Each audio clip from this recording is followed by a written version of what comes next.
41 people were already inside the Caldwell Towers Penthouse ballroom when the elevator doors opened and Chris Hemsworth stepped out wearing a faded gray Henley, dark jeans with a frayed left knee, and boots that had seen at least 3 countries. The champagne conversations didn't stop. Nobody looked up from their catalog paddles.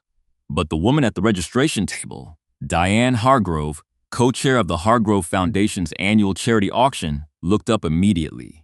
And then she looked twice. He walked in like he owned the place. That was the problem. Not the clothes, not the boots, the walk. The way his eyes moved across the room in a single slow sweep, landing on nothing in particular, missing nothing at all, like someone doing a quiet inventory of something that already belonged to them.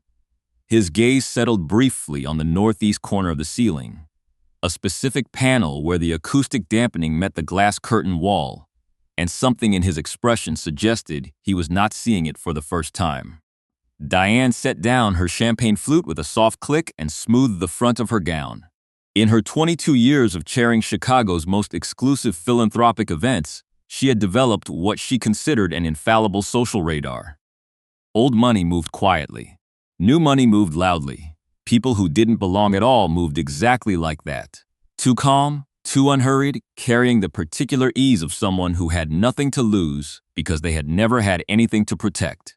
She crossed the marble floor toward him before he reached the cocktail tables. "Excuse me." Her voice was warm in the way that expensive knives are warm. The temperature of the handle, not the blade. "Are you a registered guest this evening?" The man turned. He had the kind of face that made you look again, not because of anything theatrical, but because of something quieter than that. Steady eyes. A half smile that suggested he'd heard more interesting questions. "I should be on the list," he said. The accent was soft Australian. Chris Hemsworth. Diane consulted her clipboard with the focused precision of someone who had already made up her mind. She ran her finger down the page. Then she ran it down again. "I'm not seeing that name. Could be under the foundation. Center Wellness Foundation." He leaned forward slightly to look, which was polite. It was also unnecessary, and they both knew it. "I'm afraid not." Diane straightened and let the clipboard fall to her side. Her smile hadn't moved. "Sir, this is a private event. Invitations were issued by the Hargrove Foundation Board. If you've somehow received incorrect information about tonight, I'm sure there's been a clerical error somewhere, but I can't admit unregistered guests." "Of course." He nodded slowly, looked around the room once more, that same unhurried inventory, then took a single step back toward the elevator. He wasn't arguing, wasn't searching his phone to show a confirmation email. He just looked at the room the way you look at something you'll be seeing again later. Diane watched him for a moment. Something about his calmness irritated her in a way she couldn't precisely name. "Is there someone I can call for you?" The offer was not generous. It was a closing of a door. "No need," he said. "Thank you." He didn't leave. He moved instead to the far end of the cocktail terrace, a semicircular space of floor-to-ceiling glass that overlooked Lake Michigan 41 floors below, and picked up a sparkling water from a passing server's tray with a small nod of thanks. He stood at the railing and looked out at the water. Then, without looking down, he reached behind him and adjusted the position of a nearby bar stool by 2 inches so a server carrying a full tray could pass without having to pivot. He didn't look at the server. The server looked at him. Diane watched him from across the room. He was still there. That was the problem. The head caterer's name was Sandra Yates. She had worked 41 floors of corporate events and charity galas in Chicago for 19 years, and she had the specific quality of stillness that develops in people who have learned to read rooms faster than rooms can read them. When the elevator had opened and the man in the faded Henley had stepped out, Sandra had gone very still behind the champagne station. She leaned toward the young server beside her, a 23-year-old named Owen Parker, who had worked exactly 11 events at the Caldwell. "Owen," she said quietly, "keep pouring. Don't look at the man at the glass railing. The one who, yes, that one. He doesn't look like he's supposed to be here. He looks exactly like he's supposed to be here." Sandra kept her voice flat and professional. "You are going to treat him exactly the same way you treat every other guest in this room. Better, if anything. You do not go to Mrs. Hargrove. You do not say his name. You understand?" Owen didn't understand, but he nodded. Sandra crossed to the service corridor and pulled out her personal phone. Her hands were steady. She had been in this industry long enough to know that the most consequential moments at high-end events were not the loud ones. They were the quiet ones. The ones where someone powerful decided to see what a room looked like when it believed nobody important was watching. She typed a message and waited. The response came in 40 seconds. She read it, put her phone away, and went back to her station. She looked once at the man standing at the glass railing, this quiet, large, unhurried man in worn boots who had just reorganized the bar area without being asked, and then she looked at Diane Hargrove moving through the room with the precision of a woman who believed the most important decision she would make tonight was the seating chart. Sandra Yates had been doing this long enough to know how this kind of evening ended. She just didn't know yet how badly.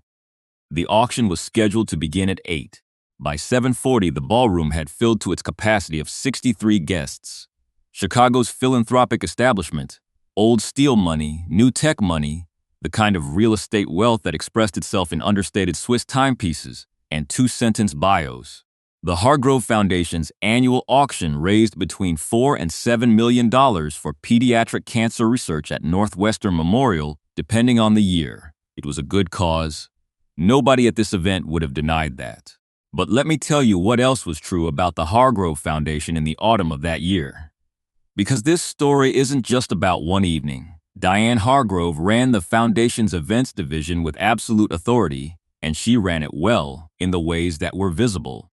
Tables filled, paddles lifted, checks cleared. But there was a second set of books kept in the foundation's social ledger, not financial, nothing that would interest a regulator, but real nonetheless. A record of who was welcomed and who was managed, who was deferred to and who was redirected, who belonged in Diane's specific and unexamined taxonomy of belonging, and who did not. Most of the staff knew this record existed. None of them had ever found a way to dispute it. Clifford Hargrove, Diane's husband, chairman of the foundation's board, a man whose family had endowed the organization's operating fund, had signed the venue agreement with Caldwell Tower Management 18 months earlier. He had signed it because the event licensing fee was favorable and the Penthouse floor was prestigious. He had not read the agreement closely enough to notice the name of the company he was contracting with. Diane had not read it at all. This was the thing that would matter later. She approached Chris again at 7:45 with a different quality of attention. The warm knife politeness from the registration desk was gone. This was something more direct. "I thought we had cleared this up," she said. He turned from the window. "I've been enjoying the view. This is a registered event with ticketed admission. I'm going to need you to leave before the program begins." "Is there a reason I can't stand here?" "Yes. You're not a registered guest." "I was told my registration may have gone through a different channel." He was completely calm. Not the manufactured calm of someone suppressing anger, something older than that. The calm of someone who has decided not to hurry. "Is there someone I could speak to about confirming that?" "I am the person to speak to." Diane's voice lifted slightly. Nearby guests were beginning to drift toward the edges of nearby conversations. "I'm the co-chair of this event, and I can tell you categorically that your name is not on any list associated with this evening." "All right." He didn't move. She leaned in slightly, lowering her voice to the register that combined the appearance of discretion with the effect of a public announcement. "I don't know what you were hoping to accomplish by coming here tonight, but this is not an event where you can simply walk in off the street." Her eyes moved very briefly down and back up. "Our guests contribute at an average of $40,000 per table. I'd hate for you to be embarrassed by a paddle situation." Something crossed his face. Not offense. Something quieter than that. He looked at her for a moment in the specific way that someone looks at a thing they intend to remember accurately. "I appreciate your concern," he said. "I'm going to ask one more time." She straightened. "Please leave voluntarily, or I'll need to involve security." 3 people within earshot had stopped pretending to have other conversations. "I'll stay," he said simply. The security manager's name was Dave Fitch. He was 51 years old and had worked building security at the Caldwell Tower for 6 years. And one of the things he had learned in those 6 years was the specific value of taking an extra 60 seconds before doing anything irreversible. When Diane summoned him, he walked over at his normal measured pace. He looked at Chris Hemsworth. He looked at Diane. He looked at the service corridor where he knew Sandra Yates was listening. "Mrs. Hargrove," he said carefully, "could I have a moment with you first?" "It's a trespasser, Dave. It doesn't require a moment." "In this specific situation, I believe it does." Diane turned to face him with the expression of a woman whose patience had spent decades developing load-bearing walls. "Fine, make it quick." He leaned close and spoke quietly enough that only she could hear. "Ma'am, I made a call about this guest. I'd strongly advise you to delay any action until after the program. Strongly advise." She repeated the words with the careful neutrality of someone deciding whether to be offended. "Dave, I have 63 guests watching a scene unfold in the corner of my auction." "I understand. Then stop advising me and do your job." Dave Fitch was quiet for a moment. He looked at the man standing at the glass railing. This man who had, without any drama, correctly identified by touch the exact point where the terrace railing's mounting had shifted 3 millimeters since installation, running one finger along the seam the way you run a finger along something you remember building.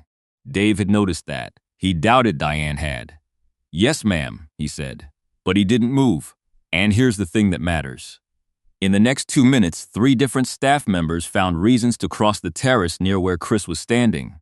A server refreshing his water. Owen Parker repositioning a cocktail table that didn't need repositioning. Sandra Yates herself, carrying a tray she had no reason to carry to that end of the room. Each of them made brief, deliberate eye contact with him. Each of them gave the smallest possible nod. Not conspiratorial. Something simpler than that. The acknowledgement you give someone when you want them to know they are seen. Diane watched all of this and could not name what she was watching. "Dave." Her voice had gone flat. "Remove him now or I'm calling your supervisor." "Go ahead and call him," Dave said. "I'll hold." The silence after that sentence lasted 4 seconds. Long enough for 2 nearby guests to exchange a glance. Diane chose not to make the call, but she was not finished. She stepped away from Dave and pulled out her phone. She moved to the far side of the reception area, just out of earshot of the nearest guests, and dialed. Her husband picked up on the second ring. "Clifford, we have a problem." Her voice was low, efficient, the tone she used when she needed him to act rather than ask questions. "There's a man here who refuses to leave.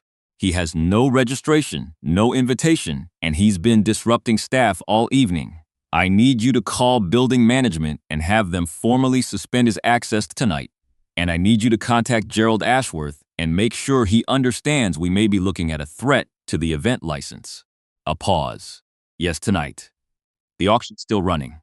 Do it now." She hung up and walked back toward the ballroom with the steady pace of a woman who had just applied the correct pressure to the correct point. She did not know that she had just called her husband about a man whose company her husband had signed a contract with 18 months ago. She did not know that building management reported to that same man.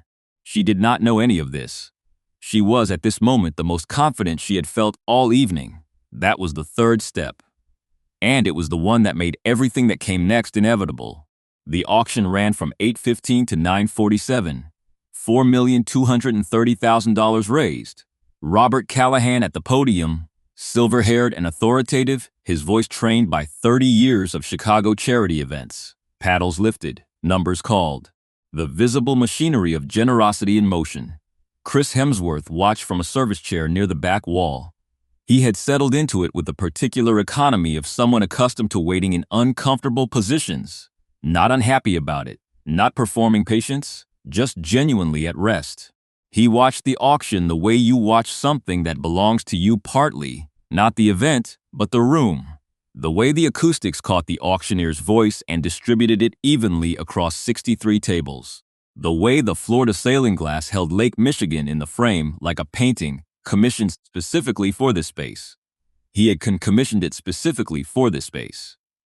He knew, because he had been in the planning meetings, that the acoustic dampening on the northeast ceiling panel had been installed at his personal request after the first test event produced an echo at the back tables. He knew that the curvature of the terrace glass had been redesigned twice before it achieved the angle that caught the sunset over the lake at exactly the right hour.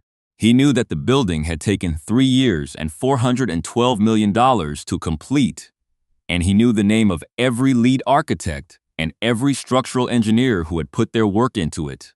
He sat in the back and watched the auction, and he did not say any of this to anyone. Diane, accepting her small bouquet at the podium during the closing remarks, did not look in his direction once. What she did not know was that her husband's phone calls had already come in, to building management, to Gerald Ashworth, to 3 other contacts whose numbers Clifford kept for situations requiring quiet pressure. Each of those calls had been logged. Each had been routed eventually to the same desk. And at that desk, a composed woman named Janet Lowe, who managed Thematic Capital's Chicago interests, had read the call summaries, looked at the timestamp, and reached for her own phone. She was in the elevator on her way up when Robert Callahan announced the final total. That would change everything about how this evening ended. He had been 24 years old when his mother called him from Byron Bay to tell him his father had been turned away from a restaurant. Not a grand place. A mid-range steakhouse off the Pacific Highway, the kind that had laminated menus and a lunch special board. His father had been wearing work clothes, the kind that don't wash out entirely, the kind that announce a day's labor before you open your mouth. The manager had looked at him and made a calculation in under 2 seconds, and the calculation had come out wrong. And his father had been told politely that they weren't taking walk-ins. His father hadn't argued. That was the part that stayed. He had simply turned around and walked back to his car and driven home and eaten at the kitchen table and not said a word about it until Chris's mother asked. And even then he had said it in the flat, contained tone of a person of fact they've already filed under things that happen to people like us. Chris had been a working actor then. Home and away, morning call times, the low-grade financial uncertainty of Australian television. He had sat on the floor of his apartment after that phone call and felt something clarify inside him. Not anger, not exactly, but something more durable than anger. A decision. If he ever built anything, it would not have a door where that calculation happened. 17 years later, he sat in a service chair in a building he had built, watching a charity auction raise money for sick children. And he thought about his father eating alone at a kitchen table, and he said nothing to anyone. He was good at saying nothing. The boots he was wearing were the same pair he had owned for 9 years. He had had them resoled twice. He had no intention of replacing them. The applause for the final total was still warm in the air when Janet Lowe walked into the ballroom. She moved with the quiet efficiency of someone who had delivered difficult information before and understood that speed and composure were not opposites. She located Dave Fitch first, exchanged 4 words with him, and then crossed toward Diane Hargrove, who was still accepting congratulations near the podium, her bouquet in her hands, surrounded by the last cluster of major donors. Robert Callahan was still at the microphone stand gathering his notes. 41 guests remained in the room, coats on some shoulders, paddles tucked under arms, the slow, satisfied drift toward the exit not yet complete. Janet Lowe stopped 3 feet from Diane and spoke at a volume that was precisely public. Mrs. Hargrove, I'm Janet Lowe, Senior Counsel for Thematic Capital Group. I need a few minutes of your time regarding the venue agreement and several phone calls placed this evening by your husband. The donors around Diane went quiet. Robert Callahan looked up from his notes. I'm sorry. Diane's voice was steady but only just. This isn't the time for. The calls were logged at 8:42, 8:51, and 9:09 this evening. Janet Lowe did not raise her voice. She did not need to. In those calls, Mr. Hargrove attempted to pressure Caldwell Tower Management, the foundation's event licensing coordinator, and a board contact to remove a guest and terminate his building access. That guest is Christopher Hemsworth, the registered owner of this building and the counterparty on your foundation's event license. She paused. One breath. I thought you want to know what actions had been taken in your name before you left for the evening. 3 donors exchanged a glance. One reached for his wife's arm. Diane stood very still, the bouquet in her hands, while the sentence reorganized everything she thought she understood about the last 2 hours. Robert Callahan set down his notes. Dave Fitch moved to stand at a quiet but deliberate distance, close enough to be present, far enough to be professional. And Chris Hemsworth, from his service chair at the back of the room, watched the moment arrive. He did not stand. He did not move toward the center of it. He let it be what it was, not a victory, not a punishment. Just the truth finally occupying the space it had always been owed.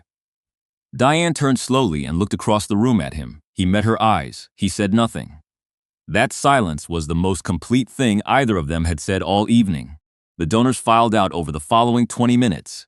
Some paused to speak to Janet Lowe in quiet, careful voices. Some did not. Robert Callahan left without another word, which said something. The room did not empty with the warm, satisfied drift of a successful event.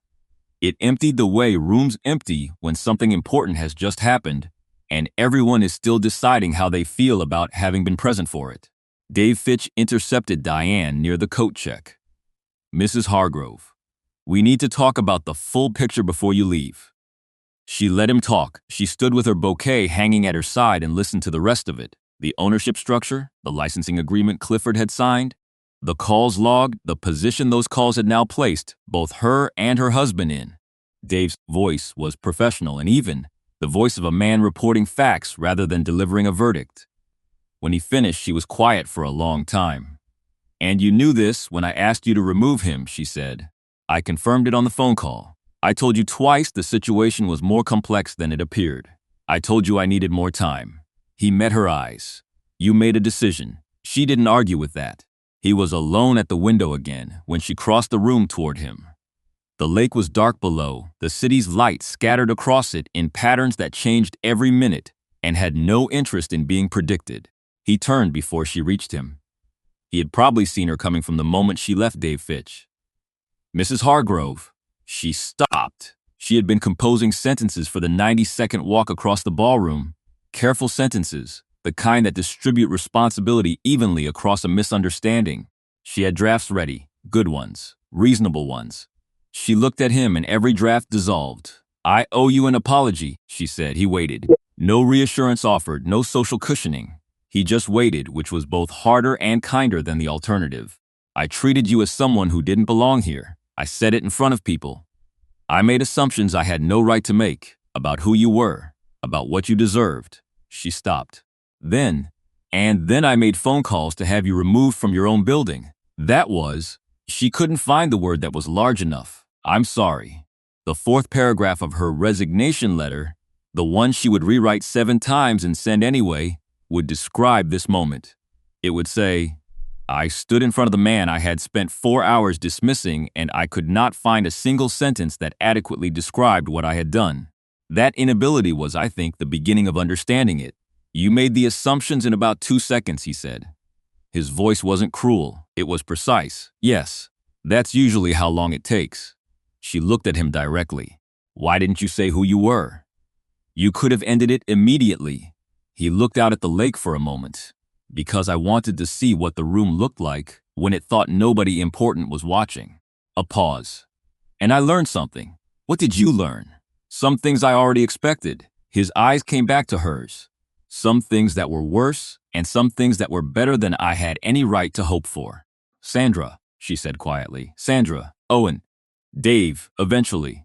He turned slightly toward the window. "Your organization raised $4 million tonight for children who are sick. That's real. That matters. The cause is genuine, Mrs. Hargrove. What I'm less certain about is whether the organization running it understands what it's asking of the people who work to make it happen."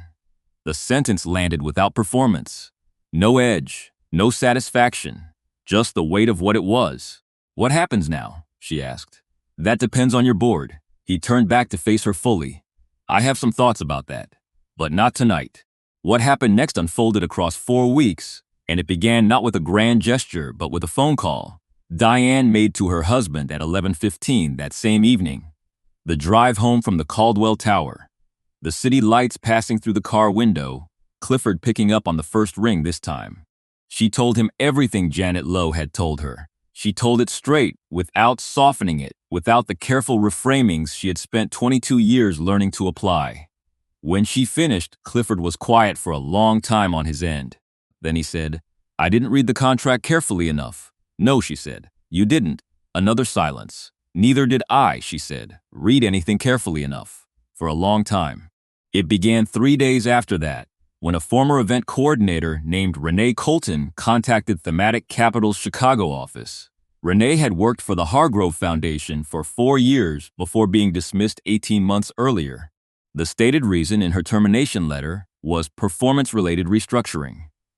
The actual reason, which 3 people knew and which Renee had been persuaded it was not worth fighting, was that she had pushed back on Diane's decision to turn away a volunteer group from a South Side community organization because their presence, in Diane's assessment, would make certain major donors uncomfortable. Renee had said in a staff meeting that this was not consistent with the foundation's stated values. She had been gone by the end of that week. When Thematic Capital's legal team reached out to hear her account, Renee spoke for 2 hours. She named dates, meeting rooms, exact phrases. She had kept notes, carefully, privately, the way you keep notes when you suspect they will matter eventually but cannot afford to say so out loud. The second person to come forward was a former major donor named Wallace Briggs, who had withdrawn his annual pledge of $120,000 14 months ago after witnessing Diane redirect a middle-aged man in casual clothing from the foundation's public reception desk to the service entrance. Not because the man was a vendor or a contractor, but because his clothes suggested he might be one. Wallace Briggs had not said anything at the time. He said so now, and he named it clearly. He had not said anything because it had been easier not to. He said that had been a failure of his own, not just Diane's. He said this in writing, which was unusual for someone who had nothing to gain from it. The third account came from a member of the catering staff who had worked 6 foundation events over 2 years. A 31-year-old named Marcus Webb, who had watched Diane speak to a bus driver delivering auction items as though the man were a problem to be solved rather than a person doing a job. Marcus Webb had told no one at the time because he needed the shifts. He came forward now because someone had finally asked. These 3 accounts, the fired coordinator, the withdrawn donor, the invisible worker, were presented to the Hargrove Foundation's board in a documented summary prepared by Thematic Capital's legal counsel on a Wednesday morning at 9 a.m., 26 days after the auction. Clifford Hargrove, chairman, sat at the head of the table and read the document for 11 minutes without speaking. Then he looked at Janet Lowe across the table and said, "What are you asking for?" Janet Lowe said, "We're not asking for anything, Mr. Hargrove. We're informing you. What you do with the information is your board's decision." Clifford resigned as board chairman 4 days later, effective immediately, forfeiting his remaining term. His letter cited personal accountability for organizational failures that had occurred under his governance. The foundation's operating fund, which his family had endowed, remained in place. The children at Northwestern Memorial were not responsible for the governance failures of the adults who ran the organization in their name. Diane stepped down from her co-chair position the same day. Her resignation letter was 4 paragraphs. The first 3 were composed. The 4th was not composed at all, and it was the one that mattered. The Hargrove Foundation issued a public statement on a Thursday acknowledging leadership failures and committing to a governance review. The Chicago Tribune's philanthropy correspondent ran a piece the following Monday under the headline, "Foundation reckons with culture concerns after leadership shakeup. 14 months of complaints. 1 quiet investigation." 47,000 people read it by the end of the week. The foundation's event licensing agreement with Caldwell Tower was placed under formal review, a process that, under the terms of the original contract, Thematic Capital had the right to initiate upon documented evidence of conduct inconsistent with the building's hospitality standards. Gerald Ashworth, the board contact Clifford had called the night of the auction, quietly stepped back from his advisory role before he could be asked to. 3 major donors who had quietly reduced their pledges in the preceding 2 years restored them. 2 who had never reduced their pledges withdrew them. 3 weeks after the board meeting, a proposal arrived addressed to the interim board chair, copied to Diane Hargrove by name. It was an offer to establish a joint initiative between the foundation and Caldwell Tower Management, a 12-month paid apprenticeship program in event management, catering, and facilities administration for young adults from underserved communities on Chicago's South and West Sides. Full benefits, senior staff mentorship, a pathway to permanent placement. The program was to be called the Open Door Initiative. At the bottom of the proposal, below the legal language and the contact information, there was a single handwritten line in blue pen. It read, "The room should look the same to everyone who walks into it. That's the only architecture that matters." It wasn't signed. It didn't need to be. Diane sat with the letter for a long time at her kitchen table. Then she picked up the phone and called the interim board chair and said, "I want to be involved in this, not as a chair, as a volunteer if they'll have me. I want to do the work, not run the work." The interim board chair, a practical woman named Gloria Stern, who had been cleaning up institutional messes for 30 years, said, "I'll ask." The answer came back yes. Owen Parker put in his application for the Open Door Initiative's first cohort on a Tuesday evening after his shift. Sandra Yates wrote his recommendation letter. She described him as someone who paid careful attention to what was happening in a room even when he was pretending not to, and who had understood, without being told, that the most important thing you can do in a professional setting is treat every person the same way, regardless of what you think you know about them. She wrote that he had learned this on a single evening in November, watching someone demonstrate it under considerable pressure, and that it had stayed with him. Owen got in. He started in January. Dave Fitch kept his job. He received a written commendation from Thematic Capital's Property Management Office. One paragraph, matter of fact. He filed it in the same drawer as his building access protocols and his emergency procedures binder. He didn't show it to anyone. He thought about it sometimes, though. The way the whole evening had turned on 60 extra seconds and a decision not to hurry. It seemed worth thinking about. In a boxing gym with no sign outside on the ground floor of a warehouse near the Chicago River, Chris Hemsworth was 3 rounds into a sparring session with a trainer who had been told once that his client preferred not to be handled carefully and had honored that preference ever since. His phone was across the room in his jacket. He didn't know yet about the Tribune piece or the donor restorations or the Open Door Initiative's approved budget. He would read about all of it later, on a first-class flight back to Byron Bay, and he would feel something that wasn't quite satisfaction, something quieter and more durable, the particular feeling of a thing having been set in motion that will continue without you. But that was later. Right now, he was hitting the bag with the economy of someone who learned how to fight, before he learned how to perform fighting. Something that started in a backyard in Byron Bay at 16. Refined in gyms that didn't care who he was and wouldn't have treated him differently if they had. His trainer called time. Chris caught the bag, steadied it, stepped back. He was breathing hard in the specific, honest way of someone who has done something real. "Good," the trainer said. Just that. Chris reached for his water. Then he held the gym door open for a maintenance worker who was coming in with a mop and a bucket. He didn't think about it. He just did it, the way you do things that have become part of your shape rather than your decisions. He waited until the man was through, gave a small nod, and let the door close behind them both. The maintenance worker said thanks. Chris said no problem. Neither of them knew the other's name. That was fine. That was the point. There is one more thing worth knowing about Sandra Yates. She had worked 41 floors of Chicago events for 19 years. She had worked for difficult clients and generous ones, for organizations that treated their staff like furniture and organizations that remembered her name at the end of the night. She had developed over those 19 years a precise internal taxonomy of which kind she was working for within the first 20 minutes of any event. She had known about the Hargrove Foundation within 15 minutes of her first event for them, 3 years earlier. She had said nothing, the way you say nothing when the alternative is losing the contract and you have staff members whose rent you feel responsible for. She had not said anything until someone asked. When Janet Lowe called her the week after the auction, Sandra answered every question she was asked. She named dates and room numbers and exact words. She had kept her own notes in a small notebook she carried in her apron pocket, the habit she had developed early in her career after the first time she had needed to remember something precisely and found she couldn't. After the call, she put the notebook in a drawer. She did not think she would need it again. She went back to work. On the first day of the Open Initiative's inaugural cohort, Sandra Yates stood in front of 12 young adults from the south and west sides of Chicago. 12 people who had never worked in event management, who were starting from nothing, who had gotten here through an application process that had asked nothing about their background and everything about their attention and their care. And she told them the one thing she had learned that she considered worth passing on.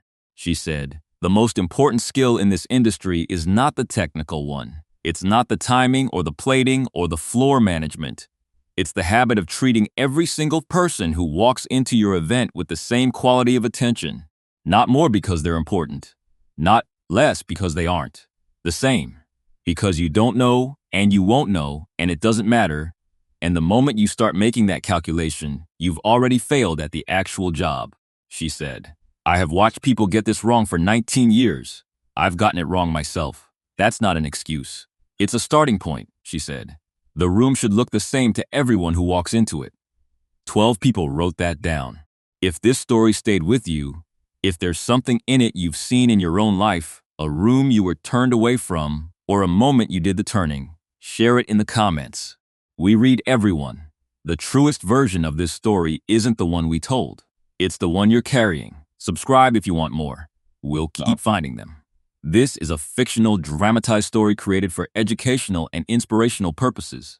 Chris Hemsworth is portrayed in a fictional scenario consistent with his known public values of humility and quiet generosity. All supporting characters, businesses, events, and institutions in this story are entirely fictional. Any resemblance to real persons other than Chris Hemsworth is coincidental. Narration is AI-assisted.